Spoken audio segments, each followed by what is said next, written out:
Shalom Bapak Ibu kasih Tuhan. Mari kita buka Alkitab kita bersama-sama di dalam kitab Filipi pasal yang keempat. Kitab Filipi pasal yang keempat, ayat yang keempat sampai dengan ayat yang ketujuh. Filipi pasal yang keempat, ayat yang keempat sampai dengan ayat yang ketujuh.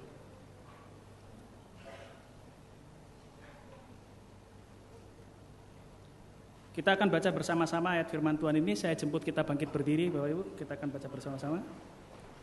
1, 2. Di dalam Tuhan, sekali lagi kukatakan bersukacitalah. Hendaklah kebaikan hatimu diketahui semua orang. Tuhan sudah dekat. Janganlah hendaknya kamu khawatir tentang apapun juga, tetapi nyatakanlah dalam segala hal keinginanmu kepada Allah dalam doa dan permohonan dengan ucapan syukur. Damai sejahtera Allah yang melampaui segala akal akan memelihara hati dan pikiranmu di dalam Kristus Yesus. Amin. Silakan duduk Bapak Ibu.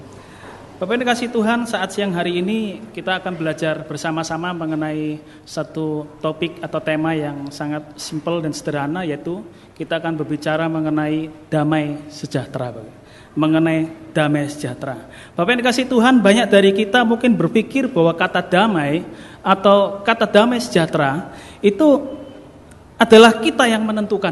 Maksudnya bahwa kadang-kadang kita berpikir bahwa damai sejahtera itu bergantung pada diri kita gitu ya. Bergantung pada pilihan kita, bergantung kepada kehendak kita.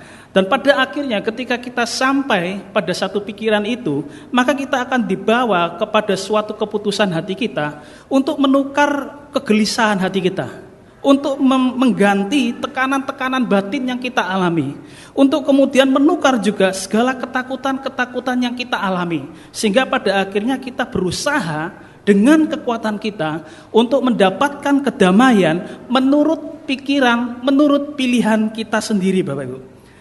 Sebagian orang atau banyak orang dalam dunia ini mencoba memilih kedamaian, mencoba menentukan kedamaian bagi dia dengan mencoba mendapatkan banyak harta. Namun ketika seseorang berusaha berpaut atau memilih untuk mendapatkan kedamaian dengan mendapatkan banyak harta, mereka mendapati satu hal atau kondisi bahwa ketika seseorang terus-menerus mencari harta, maka tidak akan pernah ada yang dinamakan kepuasan yang sejati, Bapak Ibu. Dan juga sebagian yang lain memilih kedamaian yaitu dengan menikmati kesenangan, dengan menikmati hobi atau dengan menikmati kesukaan. Seringkali orang berkata, wah ini hobi saya mau melepaskan penat saya mau melepaskan ketegangan di dalam pikiran saya. Lalu kemudian mungkin ada waktu liburan jalan-jalan, ada mungkin waktu senggang berolahraga, ada waktu senggang mungkin kuliner dan lain sebagainya. Namun ketika kita memilih atau menentukan kedamaian dengan jalan kesenangan ini, maka kita bisa mendapatkan suatu kondisi bahwa ketika kita kembali dalam rutinitas kita sehari-hari, maka masalah itu tidak berkurang, Bapak Ibu. Bahkan mungkin bisa bertambah. Lalu yang ketiga, bahwa sebagian memilih kedamaian dengan membangun martabat atau kekuasaan. Itu juga sama, bahwa ketika seseorang mungkin mendapatkan kekuasaan atau martabat, maka di dalam dunia ini kita bisa melihat tidak ada kekuasaan yang tidak ada batasnya. Semua kekuasaan ada batasnya. Semua pangkat ada batasnya. Semua kedudukan ada batasnya, Bapak. Nah, kasih Tuhan, apa dampak ketika seseorang memilih kedamaian itu dengan harta, dengan kesenangan ataupun dengan martabat atau kekuasaan? Slide-nya bisa ditampilkan. Maka ini ada beberapa survei yang saya ditolong Pendeta Melvin, kecil-kecil ya, nggak apa-apa saya baca saja. Saya baca secara cepat untuk mendapatkan survei ini. Menurut data WHO, Bapak Ibu, penduduk Indonesia yang mengidap gangguan jiwa itu sekitar 26 juta jiwa, Bapak Ibu. Dan 13,2 juta jiwa diantaranya mengalami depresi. Lalu kerugian negara akibat gangguan jiwa pada tahun 97 adalah 31 triliun per tahun. Dan karena hilangnya produktivitas rakyat yang mengalami gangguan jiwa tersebut, Bapak Ibu. Di Indonesia, angka bunuh diri akibat gangguan jiwa mencapai 1,8 orang per 100.000 jiwa Bapak Ibu. Itu tulisan atau artikel di Pos Kota hari Rabu 11 Oktober tahun 2006. Kemudian tahun 2012 WHO mencatat angka bunuh diri di Indonesia mencapai peningkatan yang cukup signifikan, yaitu 4,3 per 100.000 jiwa atau sekitar 10.000 orang per tahun bunuh diri di Indonesia. Lalu kemudian pada bulan Maret tahun 2015, data yang dirilis oleh Badan Pusat Statistik tahun 15 September tahun 2015, jumlah penduduk miskin di Indonesia mencapai 28,59 juta orang Bapak Ibu, 11,22% dari seluruh penduduk Indonesia. Bertambah sekitar tahun 2014 bertambah menjadi 27,73 juta orang, dan ini menimbulkan konsekuensi sosial yang berat bahwa terjadi kriminalitas yang luar biasa dan sangat banyak, dan kita bisa melihat hari-hari ini di televisi bahwa begitu banyak kriminalitas yang terjadi. Lalu bagaimana dengan isu seputar masalah keluarga, isu seputar masalah rumah tangga, soal perceraian dan perselingkuhan misalnya makin akrab dengan kita.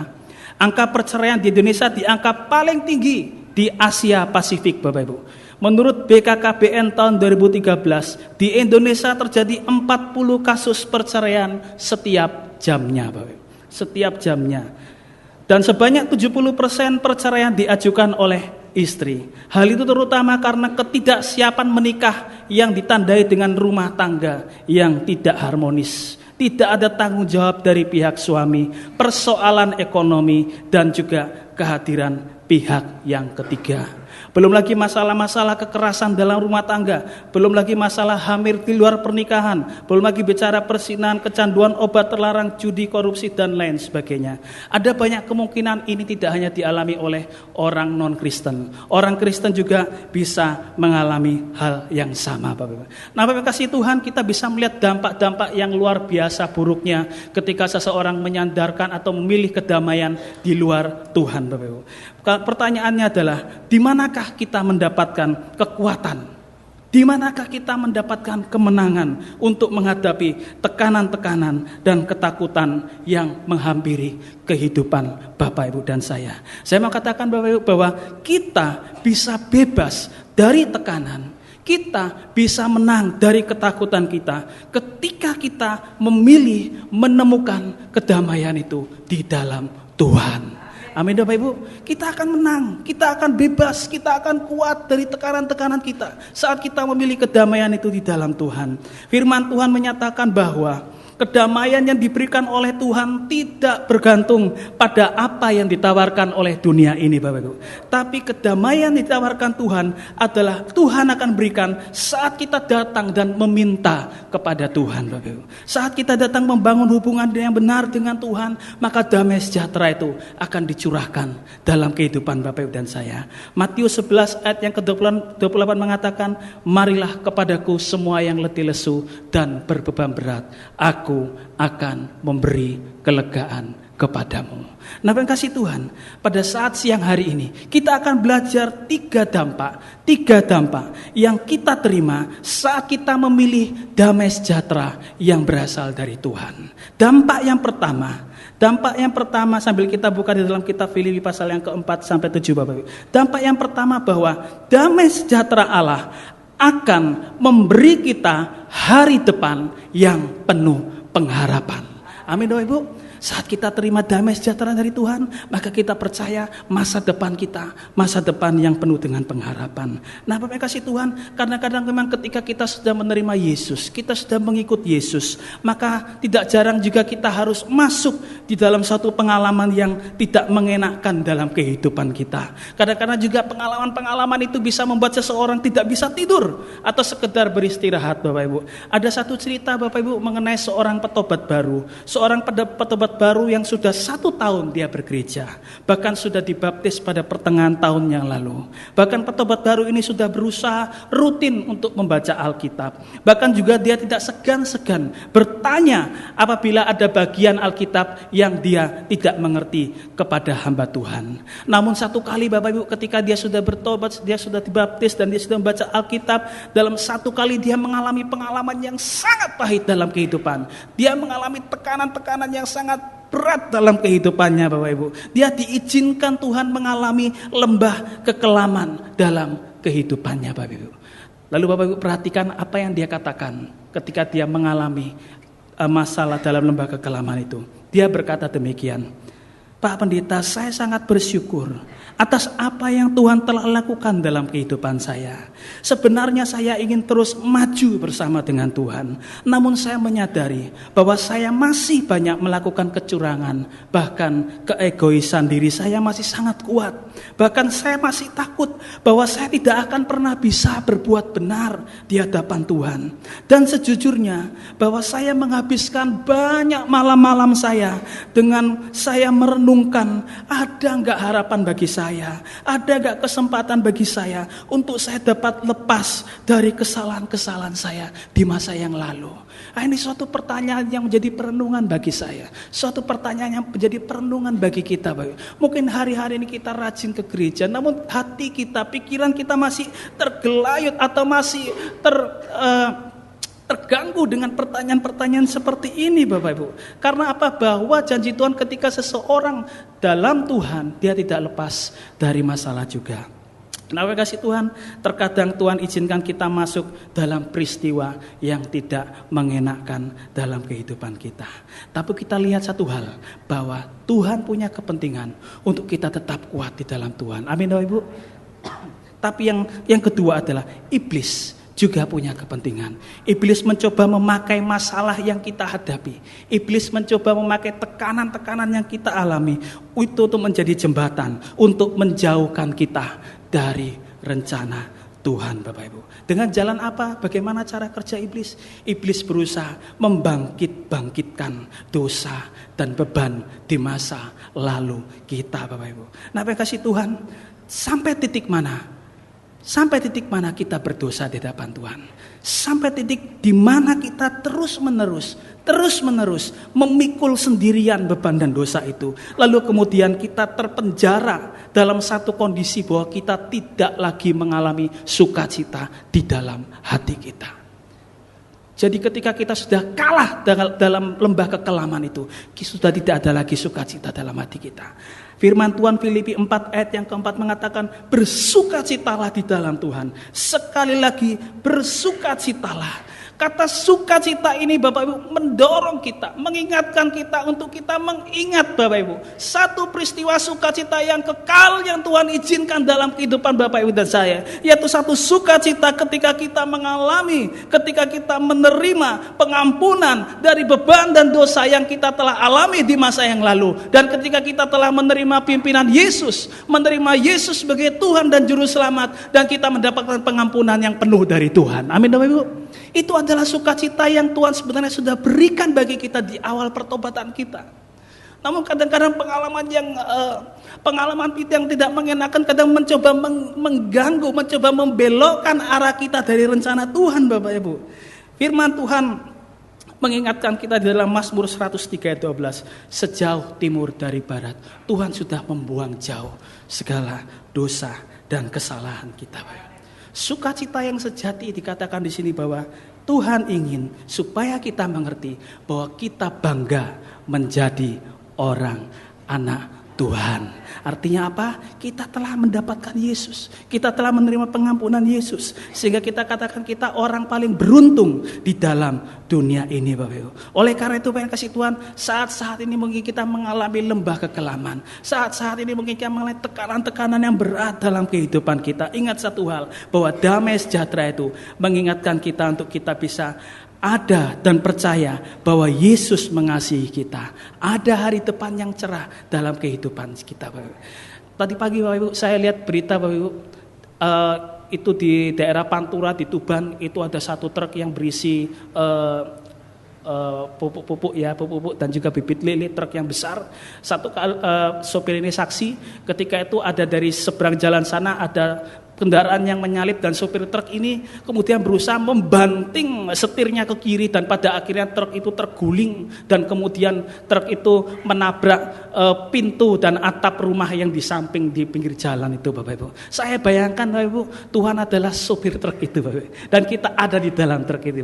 Kadang-kadang Tuhan harus membanting setir itu ke kiri supaya kita tidak tertabrak dengan mobil yang berusaha menyalip itu. Kadang-kadang ketika kita dibanting dalam setir ke kiri itu rasanya sakit dan tidak enak.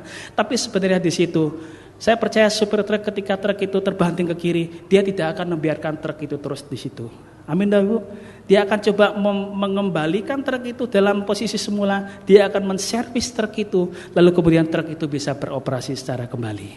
Dan kita bisa melihat di dalam Yeremia pasal 29 ayat yang ke-11. Dikatakan demikian, sebab aku ini mengetahui rancangan-rancangan apa yang ada padaku mengenai kamu, demikianlah firman Tuhan, yaitu rancangan damai sejahtera dan bukan rancangan kecelakaan, untuk memberikan kepadamu hari depan yang penuh pengharapan. Amin, Bapak Ibu. Poin yang pertama mengingatkan kita bahwa bencana apapun yang kita alami, Tuhan siap mengembalikan kita ke rel di mana kita mendapatkan masa depan yang penuh pengharapan di dalam Yesus. Kita masuk poin yang kedua. Poin yang kedua berbicara mengenai bahwa damai sejahtera Allah mencegah perpecahan serta memperkuat suatu ikatan hubungan. Damai sejahtera mencegah perpecahan serta memperkuat ikatan suatu hubungan. Di dalam ayat yang kelima Filipi pasal yang keempat, Bapak, demikian dikatakan firman Tuhan. Hendaklah kebaikan hatimu diketahui semua orang, Tuhan sudah dekat. Nah, satu pertanyaan yang menggelayut di dalam hati saya, apakah maksudnya dengan kebaikan hati ini? Apakah kita harus memamerkan kebaikan kita di depan semua orang sehingga semua orang tahu gitu? Nah, rupanya di dalam bahasa aslinya, Bapak Ibu, di dalam terjemahan NIV dikatakan bahwa kebaikan hati berbicara mengenai kelemah lembutan. Di dalam terjemahan yang lain, di dalam terjemahan NASB dikatakan bahwa kebaikan hati itu bicara panjang sabar dan tidak mudah marah, Bapak Ibu. Nah, Bapak kasih Tuhan, dalam satu dimensi yang tertentu, Bapak Ibu, muncul satu pertanyaan. Bagaimana kita bisa menjaga damai sejahtera? Misalkan Bapak Ibu ada di lingkungan pekerjaan ya, di lingkungan pekerjaan, di pemerintahan, di perusahaan, di pimpinan perusahaan, di tempat kita kerja. Bila mana dalam perusahaan tersebut diambil satu kebijakan-kebijakan yang di situ kadang-kadang merugikan kepentingan kita. Yang merugikan kepentingan kita. Nah, tentunya situasi ini tidak menimbulkan kedamaian di dalam hati, Bapak Ibu. Kita buka di dalam kitab Roma pasal yang ke-12, Bapak Ibu. Roma pasal 12 ayat yang ke-17, Bapak Ibu.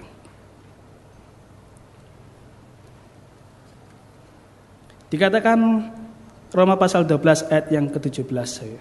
Dikatakan demikian, janganlah membalas kejahatan dengan kejahatan. Lakukanlah apa yang baik bagi semua orang. Ayat 18. Sedapat-dapatnya, kalau hal itu bergantung padamu, hiduplah dalam perdamaian dengan semua orang. Amin, Bapak Ibu. Mungkin dalam perusahaan kita, dalam lingkungan pekerjaan kita berhadapan dengan kebijakan-kebijakan dari pemerintah, mungkin kebijakan dari pimpinan perusahaan tersebut yang kadang merugikan kita. Tapi kita sebagai orang-orang Kristen, orang-orang percaya, firman Tuhan mengatakan kita menunjukkan kebaikan di depan semua orang. Kita menjadi saksi di depan semua orang. Yaitu apa? Dengan berusaha menciptakan kedamaian di tengah-tengah lingkungan kita bekerja, Bapak Ibu. Amin, Bapak kasih Tuhan. Ada satu cerita di situ, Bapak Ibu. Di dalam Alkitab berisi tokoh yang berjuang untuk menjaga hidup damai dengan sesama. Kita tentu ingat kisah Abraham dan Sarah serta Lot yang pindah ke tanah Kanaan. Dan sebagai gembala pengembara, Abraham dan Sarah beserta Lot, mereka punya kepentingan yang sama-sama. Dan satu kali ketika itu konflik timbul di antara Abraham beserta keponakannya Lot mengenai lahan serta tanah yang harus mereka tinggali, Bapak Ibu. Dan di situ Abraham dan Sarah mereka menunjukkan damai sejahtera yang sejati di hadapan Allah. Yaitu dengan cara apa? Yaitu dengan cara bahwa Abraham berinisiatif terlebih dahulu untuk mengakhiri perselisihan itu, berinisiatif mengakhiri perselisihan tersebut, yaitu dengan dia siap juga untuk dirugikan. Kita bisa melihat Abraham dan Lot lebih tua siapa? Abraham lebih tua. Di sini dikatakan Abraham lebih tua serta menjadi penatua yang berhak memilih terlebih dahulu. Namun dia lebih mendahulukan kedamaian keluarganya di atas kepentingan dan hak pribadinya, Bapak Ibu. Kita tahu ending ceritanya, Bapak Ibu. Abraham meskipun di tanah yang tidak begitu subur pada saat itu, dia tetap dipelihara oleh Tuhan. Lalu bagaimana dengan Lot yang tinggal di tanah yang mahal di Sodom? Di situ kita lihat Tuhan menghancurkan kota Sodom dan Gomora. Oleh karena apa? Kejahatan penduduk yang ada di kota Sodom dan Gomora. Kita bisa melihat bahkan Lot hanya sekedar untuk bisa lolos, untuk bisa selamat dari penghukuman Tuhan, Lot dan keluarganya harus juga membutuhkan doa dari Abraham. Kita bisa melihat bahwa Tuhan tidak pernah tutup mata ketika kita berusaha menjaga kedamaian terhadap semua orang di lingkungan sekitar kita. Amin, terima kasih Tuhan. Dalam poin yang berbeda, Bapak Ibu, damai sejahtera Tuhan juga berbicara mengenai dalam komunitas kita bergereja. Di dalam komunitas kita berkeluarga dan berumah tangga, Bapak Ibu. Dalam satu komunitas kita tidak bisa menghindar dari terjadinya yang namanya gesekan ataupun perselisihan, Bapak Ibu. Bagaimana damai sejahtera ada dalam hubungan dengan sesama anggota dari satu tubuh Kristus, yaitu gereja, bahkan keluarga dan rumah tangga. Tujuan menjaga damai sejahtera dalam satu tubuh, baik dalam rumah tangga, gereja, persekutuan adalah agar tidak terjadi perpecahan dalam gereja tersebut, agar tidak terjadi perceraian di dalam rumah tangga dan keluarga tersebut, melainkan saling memperhatikan, melainkan saling memiliki satu dengan yang lainnya. Amin, doa yang kasih Tuhan. Di dalam 1 Korintus 12 ayat yang ke-25, 1 Korintus 12 ayat yang ke-25. Dikatakan firman Tuhan di situ, supaya jangan terjadi perpecahan dalam tubuh, tetapi supaya anggota-anggota yang berbeda itu saling memperhatikan. Nah, Bapak kasih Tuhan, saat kita menerima damai sejahtera dari Tuhan, maka kita akan dituntun untuk memiliki kesadaran mengenai bahwa masing-masing kita, baik dalam keluarga rumah tangga, baik dalam persekutuan dalam gereja, masing-masing kita ada dalam satu proses tumbuh bersama dalam satu tubuh. Amin, Bapak Ibu. Dalam satu rumah tangga, keluarga, tidak ada suami yang sempurna 100%. Dalam satu keluarga rumah tangga, tidak ada istri yang sempurna 100%. Namun kedua-duanya yang tidak sempurna ini bertumbuh bersama-sama. Bertumbuh bersama-sama. Semakin menjadi sama serupa seperti Yesus, satu dengan yang lainnya. Dan ketika damai sejahtera ini ada, maka dalam suatu keluarga pun akan bisa menghasilkan keluarga yang bertumbuh dewasa di dalam Tuhan. Ada satu fase, yaitu fase pendewasaan. Fase pendewasaan itu bisa dicapai ketika fase konflik itu bisa dilalui. Nah, kasih Tuhan, dalam satu gesekan atau konflik itu ada dua pilihan yang harus kita pilih. Pilihan yang pertama adalah pilihan Adam. Tentu kita ingat peristiwa dalam kitab Kejadian bagaimana ketika Tuhan mempersalahkan Adam, maka Adam mempersalahkan Hawa. Ketika Adam mempersalahkan Hawa, Hawa mempersalahkan ular. Dan di situ kita bisa melihat bahwa Tuhan tidak menghendaki kita menghidupi nilai dari pilihan Adam, tapi Tuhan menghendaki kita supaya kita memilih apa yang menjadi kehendak Tuhan dalam kehidupan Bapak Ibu saya. Terkadang kita harus mengakui bahwa penyebab perselisihan seringkali sepenuhnya atau sebagian terletak kepada diri kita, Bapak Ibu kasih Tuhan. Sehingga di situ Tuhan menghendaki apa? Supaya kita harus mencari roh kerendahan hati yang murni di dalam Tuhan, yaitu untuk kita supaya menjaga hati kita tidak terjebak dalam konsep pemikiran dunia, Yang mengatakan apa Bapak Ibu? Yang mengatakan bahwa ketika seseorang meminta maaf terlebih dahulu, maka orang itu yang salah. Tapi di dalam Tuhan tidak ada demikian. Siapapun yang benar, siapapun yang salah, ketika kita ada dalam satu gesekan atau perselisihan, maka kita sebagai orang percaya, kita juga harus yang berinisiatif untuk meminta maaf terlebih dahulu. Nah, yang kasih Tuhan, ada satu kebenaran di dalam kitab Injil Matius pasal yang kelima, Bapak. Mari kita buka, Bapak. Injil Matius pasal yang kelima, ayat yang ke-23, Bapak. Injil Matius pasal yang kelima, ayat yang ke-23 dan 24, Bapak. 23 dan 24 ya. Injil Matius pasal 5, ayat yang ke-23 dan 24. Kita baca sama-sama ayat ini, Bapak. 1, 2, 3. Sebab itu jika engkau mempersembahkan persembahanmu di atas mezbah dan engkau teringat akan sesuatu yang ada dalam hati saudaramu terhadap engkau, tinggalkanlah persembahanmu di depan mezbah itu dan pergilah berdamai dahulu dengan saudaramu, lalu kembali untuk mempersembahkan persembahanmu itu. Nah, Bapak kasih Tuhan, dalam ayat ini tidak ada dikatakan bahwa kamu yang salah terlebih dahulu atau kamu yang benar terlebih dahulu harus datang kembali kepada saudaramu. Tapi di situ dikatakan bahwa siapapun yang teringat.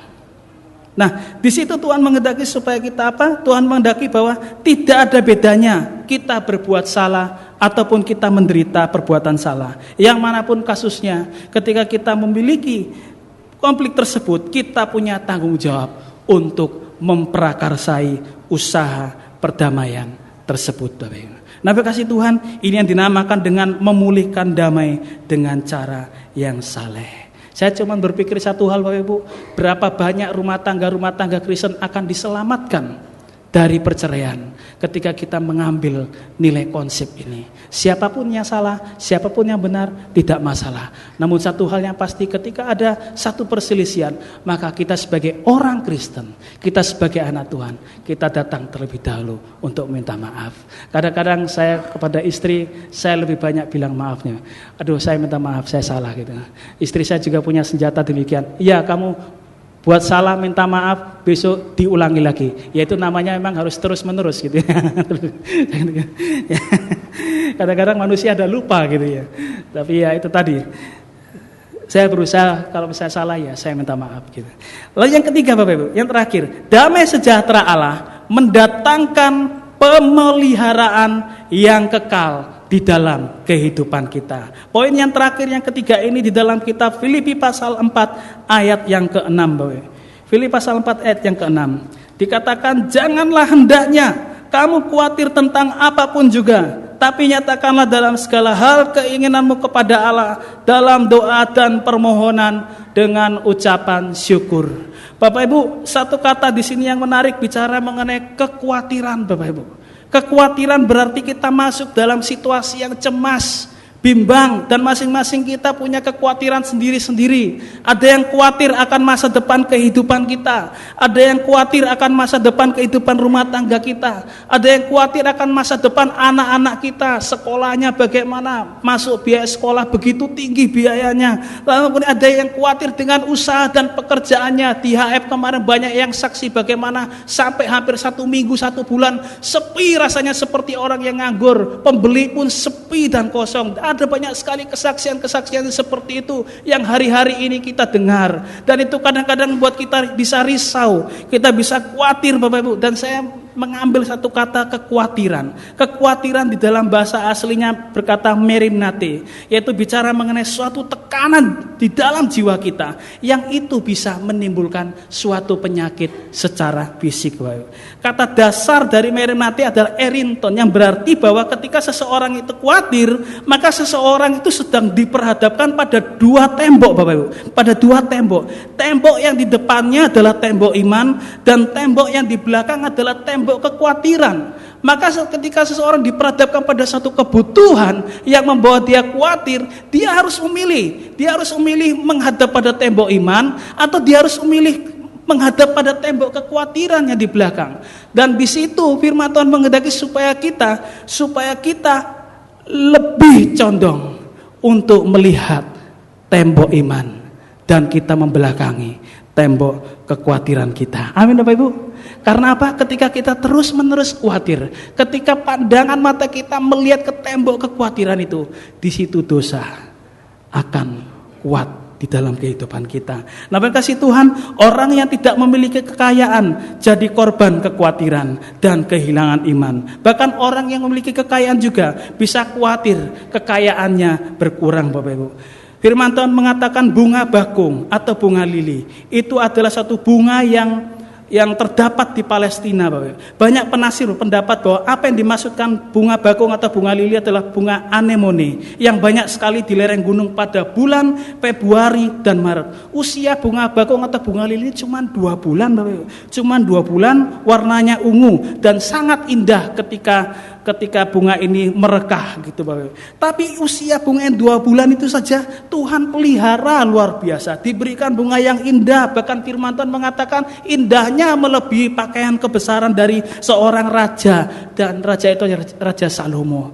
Bulan yang ketiga, bulan April di Palestina menjadi hawa panas dan hujan berhenti, sehingga bunga lili itu menjadi layu. Kemudian bunga itu dibuang, dipakai untuk memanaskan dapur, Bapak. Apa pesannya, Bapak? Kalau bunga bakung yang begitu indah, yang usianya cuma 2 bulan, Tuhan buat indah. Apalagi kita, Bapak. Kita sebagai umat ciptaan Tuhan, Tuhan sendiri yang membentuk kita dengan tangan kita. Tuhan pasti pelihara kita. Amin, Bapak Ibu.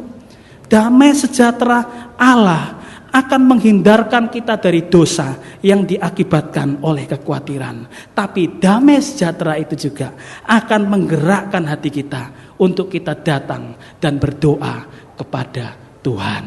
Nah, yang kasih Tuhan, doa memperbaharui kepercayaan kita akan kesetiaan Tuhan.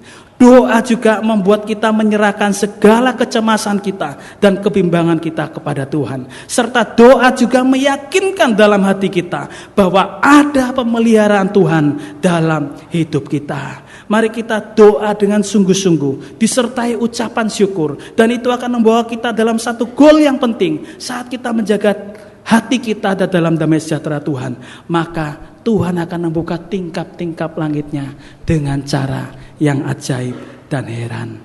Kemarin dalam kunjungan, Bapak Ibu, saya tutup dalam kesaksian ini. Dalam kunjungan ada satu keluarga yang beberapa waktu yang lalu saksi, Pak, ini sudah mau masuk musim sekolah, Pak, dan sekian juta harus keluar, Pak, harus dibayarkan, Pak. Waduh, sementara saya tahu pekerjaan Bapak ini pun juga gak menentu gitu ya, gak ada pemasukan rutin. Kami berdoa, sela-sela kunjungan itu kami berdoa.